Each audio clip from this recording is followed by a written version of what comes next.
नमस्कार मु दीपक सेनापति। आज शुणिबा एक प्राचीन कहानी बंधु हेब तो एमिति। परिवेषण परशुराम बेहेरा।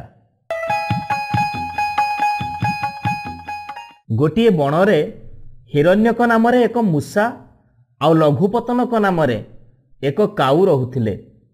से दुहे थिले भारी सांग। जणे अन्य को दिने न देखिले रही पारंतिनी। दिने खूब उदास मनरे आसी पहुँचला मूषा हिरण्यक निकटरे। हिरण्यक पचारिला, बंधु तमर कौन हेछि? आज एमिति मन दुख कहीं करिच?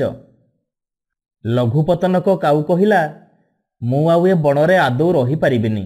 भाबुछि अन्य देश को चली जिबी, कारण एठी तो एबे पेट पूरा मुठाए खाइबाकू मिलुनी। आउ चारिआडे शिकारी माने जाल बिछेइचंती। मु खूब सतर्क ही चलुथिबारु मते किछि विपद आज जाए पड़िनी। तेबे केतेबेले कौन हब से कथा किए कहिबो? तेणु एमिति दुर्दशा आसीबा आगरु बरং बण छाड़ीदबा भल। हिरण्यक मूषा पचारिला, तेबे तमे एबे कुआडे जीव बोली चिंता करुच? काऊ कहिला, दूरवर्ती एक घन अरण्यरे गोटिए ह्रद अछि। से ह्रदरे मोर जणे बंधु बास करंती। से होउचंती मंथरक नामक कइंछ। मु तांकरी पाखकू चली जीवी।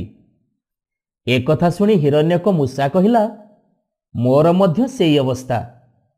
एठी ठीक भाबरे खाद्य तो मिलुनी, ता सहित मोर ज्ञाति परिजन माने मते आउ आग परि सम्मान भी दउनाहंती। एणु मु भी तम सहित चली जीवाकू चाहे।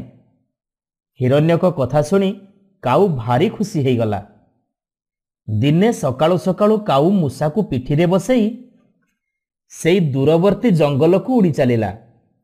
ह्रद पाखरे पहुंची लघुपतनक हिरण्यक को गोटिए गछ मूलरे छाड़ी देई उच्च कंठरे डाकिबाकू लागिला, बंधु मंथरक तमे कोउठी अछ? आस, मु तमर बंधु लघुपतनक आसीची। काऊर कंठस्वर शुणी मंथरक कइंछ पाणीरू बाहरी आसिला। से तार पुरातन बंधु लघुपतनक को देखी खूब खुशी हो गला। एहा परे काऊ हिरण्यक को देखाई मंथरक कइंछ सहित परिचय करैदेला। एबे तीन जन जाक खूब आनंदरे कालातिपात करबाकू लागिले।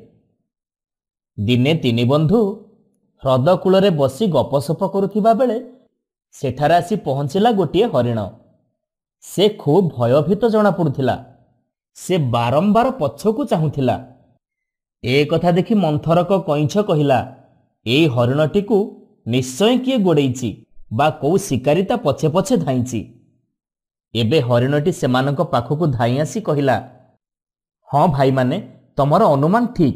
मो पछे पछे गोटिए शिकारी गोड़ेइछि। मते गोटिए कौनसी निरापद स्थान बतई दियो, जेमिति मु शिकारी कबलरू बंची पारिबी। काऊ गछ ऊपर को उड़ी जाई चारिआड को नजर करी कहिला, ना भाई तमर आउ लुचिबा दरकार नाही। मु देखि पारुछि से शिकारीटी अन्य दिगरे चली गलानी। एबे हरिणटी आश्वस्त होई कहिला, मो ना चित्रांग। एबे ठारू मु तम मानक सह रहिबाकू चाहूछि। मते तम मानक सहित सांग करिनेले मु भारी खुशी हेबी। एहा परे लघुपतनक, हिरण्यक आउ मंथरक ओ चित्रांग चारि जन सांग होई खुशी रे रहिले। एमिति किछि दिन बीतीगला। सबुदिन चारि बंधु जाक चरी बुली आसी ह्रद कूलरे बसी गपसप हुंती। एमिति दिने हरिणटी आउ सेठाकू आसिला नाही। एणु तीन बंधु बहु समय धरी हरिण को अपेक्षा कले। से न आसिबारु सेमाने खूब दुखित हेले। सेमाने भाबिले बिचरा चित्रांग निश्चय कौनसी विपदरे पड़िछि किंबा बाघ सिंहंकर खाद्य हो सारिछि।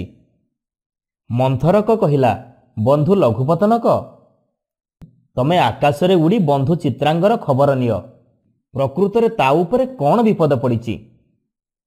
काऊ तुरंत उड़ी जाई किछि बाट जाई देखे तो तांकर बंधु चित्रांग गोटे शिकारी जालरे पड़ी जाइछि। ए कथा देखि से जाई हरिण पाखरे पहुंचिला। काऊ सेठी पहुंचु पहुंचु हरिण कांदी कांदी कहिला, बंधु लघुपतनक मोर मरण काल उपस्थित। जा हेउ तम परि बंधु को देखिली। ଏ କଥା ଶୁଣି କାଉ କହିଲା, ବନ୍ଧୁ ଚିତ୍ରାଙ୍ଗ, ତମେ ଆଦୌ ସାହସ ହରାଉନି। ତମେ ଏଇଠି ଥାଅ, ମୁଁ ଶୀଘ୍ର କିଛି ବ୍ୟବସ୍ଥା କରି ଆସୁଛି। ଏତିକି କହି ଲଘୁପତନକ କାଉ ଉଡ଼ିଯାଇ ଅନ୍ୟ ଦୁଇ ବନ୍ଧୁଙ୍କ ପାଖରେ ପହଞ୍ଚି ସବୁ କଥା କହିଦେଲା। ବନ୍ଧୁ ଚିତ୍ରାଙ୍ଗର ବିପଦ କଥା ଶୁଣୁ ଶୁଣୁ ହିରଣ୍ୟକ କହିଲା, ବନ୍ଧୁ ଲଘୁପତନକ, ମୋତେ ତୁରନ୍ତ ସେଠାକୁ ନେଇ ଚାଲ। କାଉ ସାଙ୍ଗେ ସାଙ୍ଗେ ମୂଷାକୁ ପିଠିରେ ବସେଇ ହରିଣ ପାଖରେ ପହଞ୍ଚିଲା।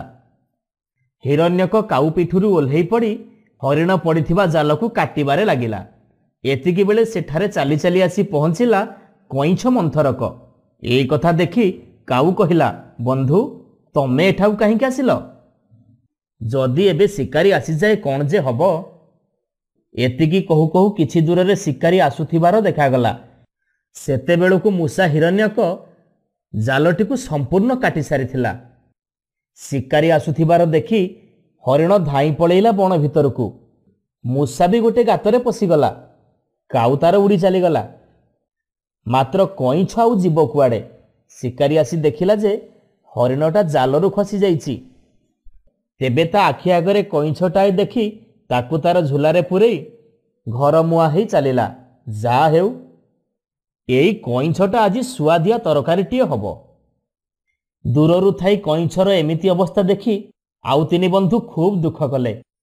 ମୂଷା ହିରଣ୍ୟକ କହିଲା, ଶୁଣ, ଆମ ବନ୍ଧୁ ମନ୍ଥରକକୁ ରକ୍ଷା କରିବା ନିମନ୍ତେ ମୁଁ ଗୋଟିଏ ଉପାୟ ଚିନ୍ତା କରିଛି। ପ୍ରଥମେ ଚିତ୍ରାଙ୍ଗ ଯାଇ ଶିକାରୀ ଯାଉଥିବା ବାଟରେ କୌଣସି ପୋଖରୀ ନିକଟରେ ମଲା ଜନ୍ତୁଙ୍କ ପରି ପଡ଼ି ରହିବ। କାଉ ଲଘୁପତନକ ମିଛେ ମିଛେ ତା ଉପରେ ବସି ତା ଆଖିକୁ ଖୋଳି ଖାଇବାର ଅଭିନୟ କରିବ। ଏ କଥା ଦେଖି ଶିକାରୀଟି ନିଶ୍ଚୟ କଇଁଛ ଥିବା ମୁଣିଟିକୁ ସେଇଠି ରଖିଦେଇ ହରିଣ ପାଖକୁ ଧାଇଁବ। ଏଇ ସୁଯୋଗରେ ମୁଁ ଶିକାରୀର ମୁଣାଟିକୁ କାଟିଦେଇ ବନ୍ଧୁ ମନ୍ଥରକକୁ ମୁକ୍ତ କରିଦେବି। ମନ୍ଥରକ ତୁରନ୍ତ ପୋଖରୀ ଭିତରକୁ ଚାଲିଯିବ। ଏ କଥା ଶୁଣି ତିନି ବନ୍ଧୁ ଭାରି ଖୁସି ହେଲେ, ଆଉ ଯୋଜନା ଅନୁସାରେ ଲାଗି ପଡ଼ିଲେ। ଶିକାରୀଟି ତା ନିଜ ବାଟରେ ଯାଉ ଯାଉ ମଲା ହରିଣଟିକୁ ଦେଖି ତା ମୁଣିଟିକୁ ପୋଖରୀ ପାଖରେ ଥୋଇ ଦେଇ ହରିଣ ଆଡ଼କୁ ଧାଇଁଲା। ହରିଣ ପାଖରେ ପହଞ୍ଚିବା କ୍ଷଣି କାଉ କାଟିଏ କରି ଉଡ଼ି ଚାଲିଗଲା, ଆଉ ହରିଣ ଧାଇଁ ପଳେଇଲା। ଏ କଥା ଦେଖି ବିଚରା ଶିକାରୀ ହତାଶ ହେଇ ହରିଣର ଯିବା ବାଟକୁ ଚାହିଁ ରହିଲା। ଏଇ ସୁଯୋଗରେ ହିରଣ୍ୟକ ମୂଷା ଶିକାରୀର ମୁଣାଟିକୁ କାଟି ପକେଇଲା।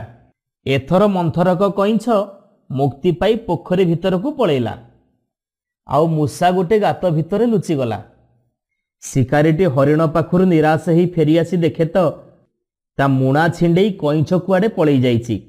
ହାୟ ହାୟ, ଆଜି କି ଯୋଗରେ ରାତି ପାଇଥିଲା କେଜାଣି? ଅଧିକ ଲୋଭରେ ପଡ଼ିଲି ବୋଲି ଆଜି ସର୍ବସ୍ୱ ହରେଇଲି। ଶିକାରୀଟି ଚାଲିଯିବା ପରେ ଚାରି ବନ୍ଧୁ ଏକାଠି ହେଇ ଖୁସିରେ ରହିଲେ। ଏଣୁ କଥାରେ କହନ୍ତି, ସାଙ୍ଗ ହବ ତ ଏମିତି। ନମସ୍କାର ଶ୍ରୋତା ବନ୍ଧୁ, ଯଦି ଆପଣମାନଙ୍କୁ ଆମ ଗପ ଭଲ ଲାଗୁଥାଏ, ଆପଣଙ୍କ ମନକୁ ଛୁଉଁଥାଏ, ତେବେ ଲାଇକ୍ କରନ୍ତୁ, ସବସ୍କ୍ରାଇବ୍ କରନ୍ତୁ। ସୁନ୍ଦର ସୁନ୍ଦର କାହାଣୀ ନେଇ ଆମେ ପୁଣି ଆପଣଙ୍କ ପାଖରେ ଆଗକୁ ଆସିବୁ। ଆପଣ ସବସ୍କ୍ରାଇବ୍ କରିବା ପରେ ବେଲ୍ ଆଇକନ୍କୁ ଦବାଇବା ପାଇଁ କେବେ ବି ଭୁଲିବେନି। ଜୟ ଜଗନ୍ନାଥ।